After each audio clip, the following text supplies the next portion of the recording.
Bonjour, j'espère que vous allez bien. Dans cette vidéo, je vais vous donner tous les outils pour que vous puissiez voyager sereinement tout en gérant un business en ligne. Donc un business, ça peut être un blog, ça peut être une boutique de e-commerce en ligne, en dropshipping par exemple, ou du coaching, etc. Alors dans cette vidéo, je vais vous donner des conseils bien pour assurer à la fois votre sécurité financière, donc toujours gagner de l'argent avec votre business, même si vous êtes à l'autre bout du monde, au fin fond de l'Amazonie, au sommet du Kilimandjaro.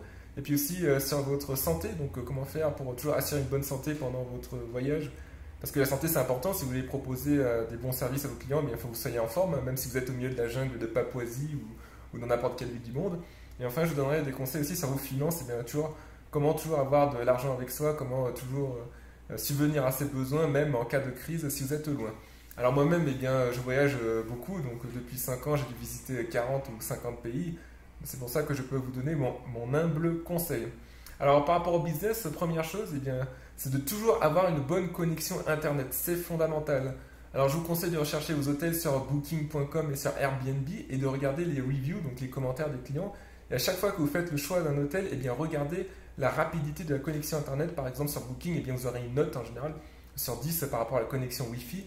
Eh bien, ne négligez surtout pas ça, car c'est très embêtant par exemple de se retrouver pendant un jour, même 24 heures dans un hôtel avec un Internet qui ne marche pas du tout, car les clients peuvent être en colère, vous avez peut-être des tâches à accomplir avant une certaine date, avant une certaine heure. Eh bien, c'est toujours avoir de la Wi-Fi qui marche. Aussi, par rapport à l'Internet, ce que je vous conseille, c'est d'avoir une carte SIM locale, car ça permet, en cas d'urgence, eh bien, d'avoir de l'Internet d'appoint. Donc évidemment, si vous avez par exemple un forfait d'1 gigaoctet, eh bien, vous n'avez pas à regarder des vidéos avec, mais ça peut servir par exemple pour vous sauver si jamais Internet ne marche plus dans votre hôtel. Eh bien, vous prenez votre carte SIM et puis vous vous assurez ce qui est le plus important pour maintenir votre business pendant les heures, les jours qui suivent tant que vous n'avez pas d'internet. Alors là, bien évidemment, aussi avoir une carte SIM, je vous le recommande partout dans le monde car ça peut assurer votre sécurité aussi. Ça vous permet de contacter des gens, ça permet aussi de contacter des taxis Uber car souvent dans beaucoup de pays, en fait, c'est pas très recommandé de prendre des taxis dans la rue. Il vaut mieux utiliser des applications comme Uber ou Cabify par exemple ici, là où je suis en Amérique du Sud. Alors pour gérer votre business, ayez une personne de confiance, donc même si c'est une personne qui ne travaille pas avec vous, par exemple quand vous partez, vous devez être prêt à déléguer certaines tâches pendant une durée déterminée. Si par exemple vous partez en expédition, parce que si vous voyagez, je suppose que vous voulez aussi avoir du fun, vous avez décidé par exemple d'aller dans les Andes au Pérou et vous voulez explorer une montagne, vous voulez escalader une montagne, aller dans un temple perdu, et peut-être que pendant 2 jours, eh bien, vous serez paumé dans la jungle. Et bien dans ce cas-là, il faut avoir à vos côtés une personne de confiance n'importe où dans le monde, en France, je ne sais pas où, et vous pouvez lui donner des instructions. Il faut que cette personne, bien évidemment, comprenne votre business, mais qu'elle puisse assurer des choses élémentaires. Par exemple, je ne sais pas moi, si vous faites du dropshipping AliExpress, et bien que cette personne puisse avoir accès à votre compte eBay pendant que vous n'êtes pas là, répondre aux clients, et ensuite envoyer par exemple les commandes à l'agent, ou alors passer les commandes en votre nom sur AliExpress. Alors c'est très important. Alors en parlant de dropshipping, si vous êtes intéressé, eh bien pour vendre sur eBay, j'ai fait une formation offerte, donc le lien est dans la description, vous pouvez vous inscrire dessus et en 3 vidéos, je vous apprends comment monter un business sur eBay en vous inspirant de mon propre parcours où j'ai effectué 100 000 euros de vente en 2 ans sans une boutique. Voilà, donc je dis ça car ça peut vous intéresser. Alors ensuite, pour votre business, eh bien, quand vous partez à l'étranger aussi, essayez avant d'aller loin d'automatiser un maximum, essayez de raccourcir toutes les tâches qui peuvent être raccourcies.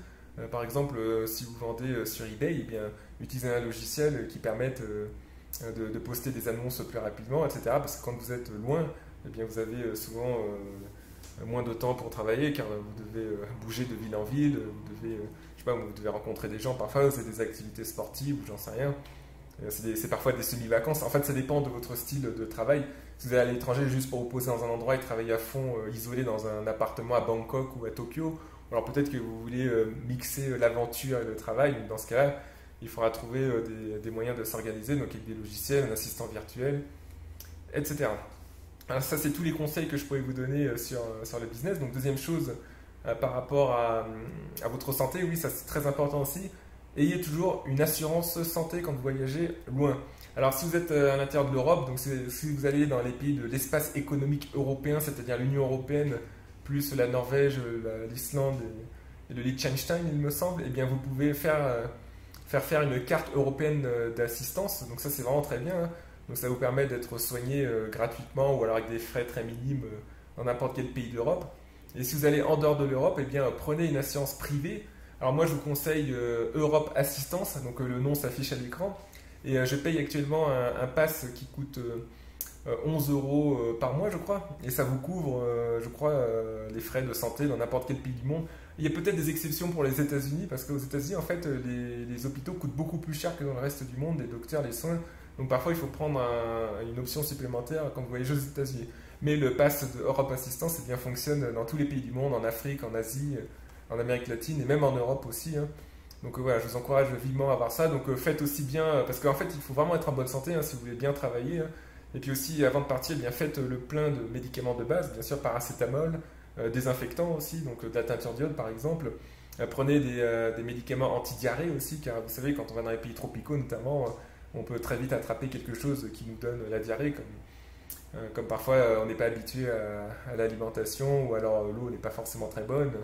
Et aussi prenez de l'anti-moustique, bien sûr. Dans beaucoup de pays, il y a des maladies liées aux moustiques. Par exemple, la dengue. La dengue, c'est un des problèmes les plus fréquents. Donc même dans les grandes villes riches, par exemple, vous allez à Singapour qui est très riche, il y a quand même de la dengue, hein. Et aussi, faites attention à la malaria. Donc renseignez-vous bien aussi avant de partir. Regardez les zones de santé. Donc là où il y a par exemple le paludisme. Bon, après, il ne faut pas être parano non plus parce que les médicaments contre le paludisme en fait sont très forts. Et moi, je ne les recommande pas du tout. Alors j'ai beaucoup voyagé dans les pays tropicaux, en Asie du Sud-Est et en Amérique latine, et ouais, jamais pris de médicaments antipaludistes. Le meilleur moyen de se prémunir, en fait, c'est de s'appliquer du spray anti-moustique.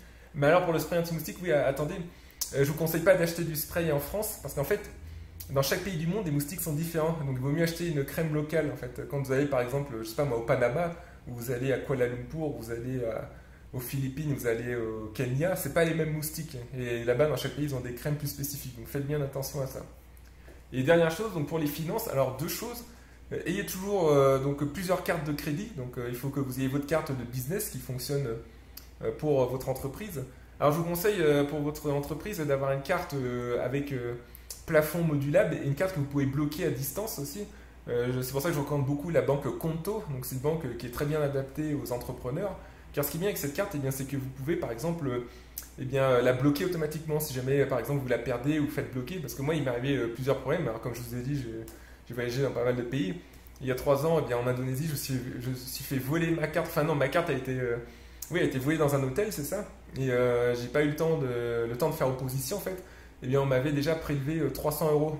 Et j'avais trop tardé pour faire opposition. Hein. C'était de ma faute. Alors que il y a quelques mois, eh bien, j'étais à Saint-Pétersbourg en Russie et on m'a volé ma carte de business. Et bien tout de suite, enfin on m'a volé mon portefeuille en fait dans ma sacoche. Je m'en suis même pas rendu compte. J'étais sur l'avenue, comment ça s'appelle, Nevsky Prospect, au centre de Saint-Pétersbourg. Je sais pas si vous voyez.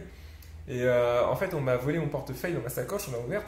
Et tout de suite, dès que je m'en suis rendu compte, ben, j'ai ouvert mon application Conto, donc qui est une banque en ligne, et j'ai simplement bloqué la carte. Voilà. Pas eu besoin de contacter une hotline de banque qui vous coûte je sais pas combien de centimes par heure. Bah, enfin, c'est pas le prix qui est important, mais surtout qu'il faut le réseau téléphonique et parfois c'est difficile d'atteindre les banques pour leur demander de bloquer une carte. Alors que là, vous avez simplement à ouvrir votre application de banque et vous tiquez un petit bouton et ça y est, c'est bloqué, c'est fini. Voilà, donc ayez plusieurs cartes, hein. Donc je vous conseille aussi des cartes de débit. Donc utilisez des cartes de débit, non pas de crédit.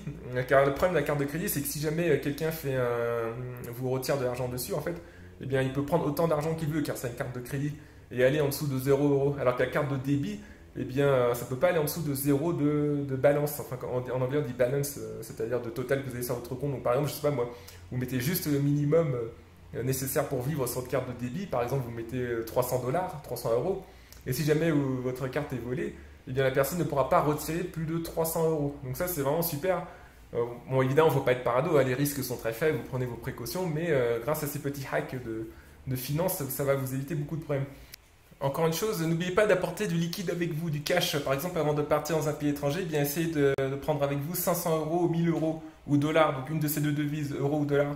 Car en fait, l'euro et le dollar, eh bien, s'échangent partout. Par exemple, si vous êtes à l'étranger et que le système bancaire ne marche plus, ou tout simplement vous ne pouvez pas trouver de distributeur de billets qui accepte votre carte, eh bien temporairement vous pouvez puiser dans votre réserve de dollars ou d'euros pour payer ce que vous voulez, car les euros et les dollars sont acceptés n'importe où. Voilà, donc c'est vraiment un conseil que je vous donne, hein. Donc gardez 500 euros en liquide, ne les utilisez pas, utilisez-les en dernier recours. Par exemple, si vous devez payer un taxi, un hôtel, un restaurant, et que vous n'avez plus la possibilité de retirer de l'argent avec votre carte de crédit. Et encore une chose, ah oui, j'ai oublié aussi, c'est bien sûr, avant de partir à l'étranger, regardez bien le site du ministère des Affaires étrangères. Il y a des fiches pays, et pour chaque pays, eh bien, vous regarderez la fiche sécurité. Et dans l'onglet sécurité, vous aurez une carte qui indique en fait les zones dangereuses et les zones non dangereuses d'un pays, les zones sécurisées. Donc si vous avez du vert, eh bien, ça veut dire que c'est sécurisé. Jaune, ça veut dire qu'il faut faire attention, mais c'est bon quand même. Orange, ce n'est pas recommandé. Et au rouge, c'est formellement interdit aux citoyens français d'entrer là-dedans. Dans ces zones, le ministère des Affaires étrangères n'assistera pas les personnes qui rentrent dans ces zones. Donc c'est utile aussi. Comme ça, eh bien, ne vous embarquez pas dans des aventures, dans des régions un peu dangereuses. Consultez cette carte avant de partir. Voilà, donc avec tous ces conseils, eh bien, vous aurez toutes les clés en main pour mener un voyage serein, que ce soit à côté de chez vous ou à l'autre bout du monde. Donc l'important, c'est que vous ayez du plaisir, que vous découvriez et surtout que votre business fonctionne bien, qu'il n'y ait pas d'interruption, quel que soit l'endroit du monde où vous vous trouvez.